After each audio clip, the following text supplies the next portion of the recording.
Hi everyone, welcome. This is my wormery, and all these bins have worms living in them. And a lot of times, as you'll see here, this example is a pair of worm bins that have the same launch date. So that's become kind of the trend here too. Two worm bins with the same launch date, but then you get to this pair of bins right here where there's almost a month and a half difference, early October, late November. Sometimes I'll just take similar bins and run them as a pair of buddy bins. And it wasn't too long ago that we buddied these two systems up with one another. The older system here on top, launched in October, is now 112 days old. We were in here 12 days ago to celebrate its 100th day in service. The somewhat younger bin is now 69 days of age. And that 69, I know, translates into the younger bin having been fed 6 times and the older bin having been fed 9 times. So the last feeding really just consisted of a banana peel and some coffee for each system. So my guess is that after 12 days they're probably almost ready for another feeding. So let's get them up on the bench and see how they're coming along. I got a nice assortment of foods for them, so we'll take care of getting them fed as well. So let's get to work. So now, over time, we'll probably end up with a couple bins that are very similar to one another, but in this case, you can see bubble wrap was used to cover this system when it was launched. And over in this case, with the younger bin, we used a sheet of plastic, or a plastic bag really. And both work really nicely to keep the moisture within the system and not let it get lost to evaporation. And if they don't become some sort of a consistent covering where maybe both systems get bubble wrap or maybe both systems get a plastic bag, it doesn't matter. I mean, these are just buddied up systems. It doesn't hurt to allow them to maintain a little bit of their individuality. You can even see some of the stuff that came over last time from the breeder experiment that we were running, which in my mind really just turned into more of an experiment about operating a system with high moisture content.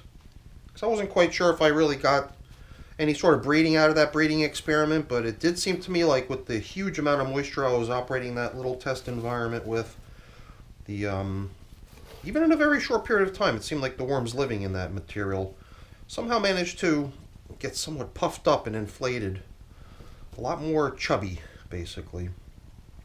And I'm just assuming it's because of the plentiful availability of moisture that they had versus what many of my other systems have, which is not quite as much moisture. I mean, I've been doing a little bit better job, I believe, in more recent times on making sure the worms get the moisture they need, but in the case of this breeding experimental bin that we ended last check-in, I really just kind of totally went overboard on the application of moisture in there. So now really quick, I didn't want to go crazy here in the older of the bins, the 112-day-old system, looking for things, but there are things, and we've already stumbled on some of those things, right? Here's some of the banana peel that we gave them last time, looking like a pretty popular spot for the wormies. But yeah, we've got gourd, and I believe the gourds are somewhere in the neighborhood of about a month and a half old now, placed into the system. So I had 3. Each system got a whole gourd, and then I had a third one that got broken into bits and shared between the two systems. Here it would seem we've got the seed from a mango, which is still sort of encapsulated in that protective husk that one of these things is in. So at some point it might soften up to the point where we can aid in opening it so the worms have access to the inside of it, but right now it's just a little bit too rigid, doesn't want to give. Allow me to open it up. Oh, what's this? Okay, just a weird, yeah, it was just so unusual the way it was. See, almost like it's like a little lightning bolt shape to it. Made me wonder, what the heck is this thing? Especially with these pointy edges. It's just a piece of this gourd right here, evidently. And I know there's a peach pit in here, a peach pit that has been rolling around in here for a month now. It was originally included with a peach, And the idea was that, you know, the peach pit having all those features and grooves and everything, perhaps we would just give the worms some time to really nibble that thing clean of any fruit remaining on it, and then we would eventually extract that peach pit from here when it would no longer have any potential for any further breakdown.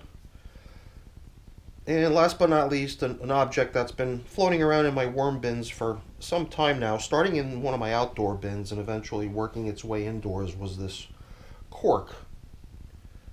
And I don't know why, but I sort of got myself into this train of thinking about the cork that was kind of making me wonder, why is it that we've been unable to encounter it recently? So it almost made me feel like I should make an attempt at locating it. I mean, it's not so tiny that finding it should be so difficult, but there is a good bit of material here that needs to be inspected if it's going to be elusive this way.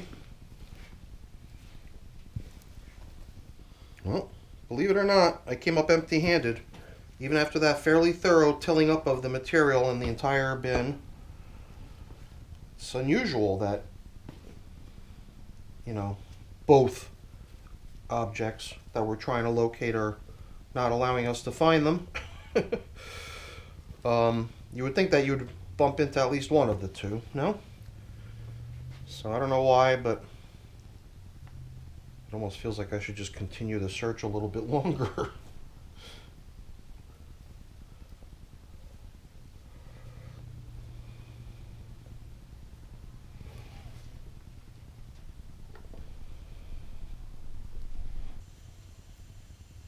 Well, after the camera had to be turned off because it was blinking battery signal, I ran upstairs, put a fresh battery in the camera, and then I proceeded to remove all the material that was leftover foods, gourds, banana peels, even bits of bedding, and I went through this material over and over and over again. I am almost 100% convinced, because I went and picked at every piece of material that seemed any larger than this thing right here, because I do believe I found a piece of the cork, and there is just a certain springiness to the material somehow. And I don't want to keep doing it too much for fear of busting it, but I couldn't find any other chunks of the cork, assuming that this is the cork, and I'm pretty certain it is. And I mean, good luck finding this thing in the future if we really felt like we needed to locate it. But as far as the other object that I thought I might stumble on if I went really thorough looking through here, was that peach pit. And I don't know, my spreadsheet is still counting the days on the peach pit, but I'm starting to get this vague recollection of maybe having already extracted that peach pit from this system and just forgetting to record that in my spreadsheet. But it would seem that after more than a month now since that peach was put in here, and given the worms time to strip the peach pit clean, I wouldn't be surprised if I did in fact extract the peach pit already. So whatever, I'll probably just leave it counting in my spreadsheet. But if we don't find it in a future check-in pretty soon, then I think we'll just have to write it off as gone. Alright, so with all this attention getting paid to the 112-day-old system, the 69-day-old system's just been getting completely neglected. And that's all because of this silly little cork, which I'm really questioning at this point if I'm going to be able to locate anymore. Because if the rest of it was able to chip away, I would say that the remains that I last remember seeing of the cork was probably about 3 times or 4 times the size of this right here. So I don't know why, but I kind of have this gut feeling that maybe we're not going to be seeing too much of the cork in the future. But then again, who knows? Despite my attempts at being as thorough as possible, going through all this material, maybe I just missed it.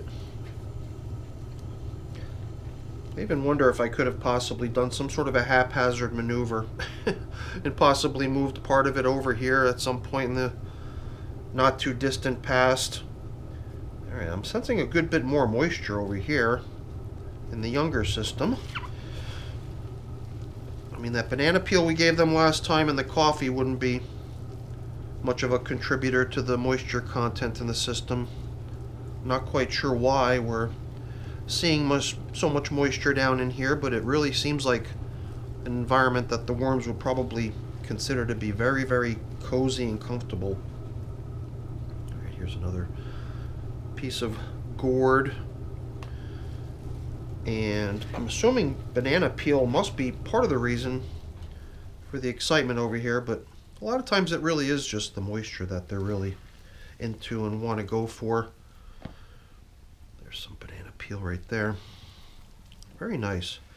It almost feels to me like if what I'm after eventually is some sort of consistency between these two systems, in terms of the way they look and feel and everything else, perform, whatever, then perhaps returning to the older system with the water bottle might be in order if we wanted to bring its moisture level up to what we're seeing over here in the 69-day-old system, because I do like that. I definitely like the level of moisture that's going on in here, and it could also serve as a little bit of reparations for the very disturbing visit I paid the 112-day-old system today with my incessant searching and searching and searching and failing to find, or at least failing to find all the remains of the cork. I'm fairly certain that what we bumped into there is in fact what remains of the cork, but I think it's time to get this check-in done because we still probably want to air out the outer edges of the younger system here as we cover up our feeding zone at the end. As far as the older system, I mean, at this point I'm just satisfied to cover up the feeding zone and leave these little guys to get back to their business here, because I do feel a little bit bad for being as disruptive as I was.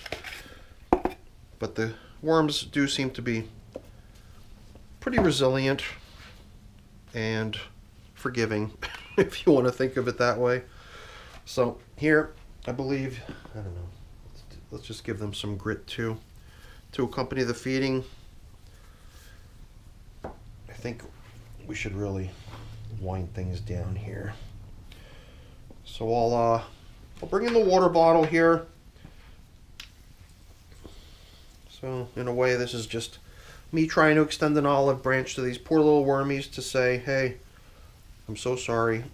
To put the curiosity of the cork's whereabouts ahead of their comfort. So perhaps this little treat of extra moisture will be something that they'll appreciate, and it'll help us get us just a little bit closer to these two systems, looking and feeling very similar to one another. You know, when I saw on one of the other worm farming channels, it was Anne over at the Plant Obsessed channel, taking a bunch of gourds and dropping them into her system. That prompted me to take my old gourds that I had laying around and throwing them into these two systems here. Yeah, look at all those wormies. And she has since taken her gourds and cracked them open, and it was really interesting to see how inside the gourds the seeds that were in there had actually started growing. So when she cracked it open, it was like a little Easter egg full of all kinds of little buds, little not buds, little sprouts growing within the gourd. And I've been wondering if I should maybe do the same, as take my gourds that are in each of these systems intact, whole, and possibly crack them open at some point in the near future to see if they're doing the same thing. I did shake one of them. I think it was the one over in here, just because I could hear stuff rattling, making me question if perhaps we're not seeing that here yet because the gourds have just not allowed moisture to get into themselves. Because obviously moisture, well, not obviously, but presumably moisture would be required to get those seeds inside the gourds growing. So maybe we won't see that if we were to crack them open. I don't know. I'm definitely the curious type, and that's just one of those things that makes me wonder. But I think what I'm going to do is I'm going to use the rinsing off here of my glove to bring just a little bit more moisture over into the older system. Just based on my tilling around in the younger system and feeling how damp things are there, I think we can go quite a ways more over here in the older system with regards to adding moisture. However, I don't want to take it to the point where the systems are muddy, and I would almost say that the younger system is borderline muddy, so maybe we just leave it at that and call it a day in here. So why don't we just bring back the top covers here. I thought about maybe sprinkling some leaves out. It was really nice. Look at this little guy over here. I don't know if he's in the camera, but this little guy evidently didn't like me being as rough as I was, because he just went running for the edge. Luckily I caught him before he ended up who knows where, on the ground, or somewhere worse, on the bottom of my shoe. And from there, I think it's just a quick stop to the wormy graveyard. So that's it for our check-in, everyone, with the muddy bins. Doing really nice in here, and gosh, it's been a while since I indulged my curiosity the way I did over here in the older of the two bins. I'm really glad to not see worms trying to escape this system because of my rough handling, but hopefully we made peace with them with that extra dose of water, and they'll just stay right in there enjoying that moisture. So that's it for the check-in, everyone. Hopefully you enjoyed it. If you did, as always, please don't forget to leave me a quick thumbs up before you go. That's always really appreciated. And if you haven't done so already, please also consider subscribing to the channel. That's very much appreciated as well. All right, everyone, have a great day. Thanks for watching. Bye now.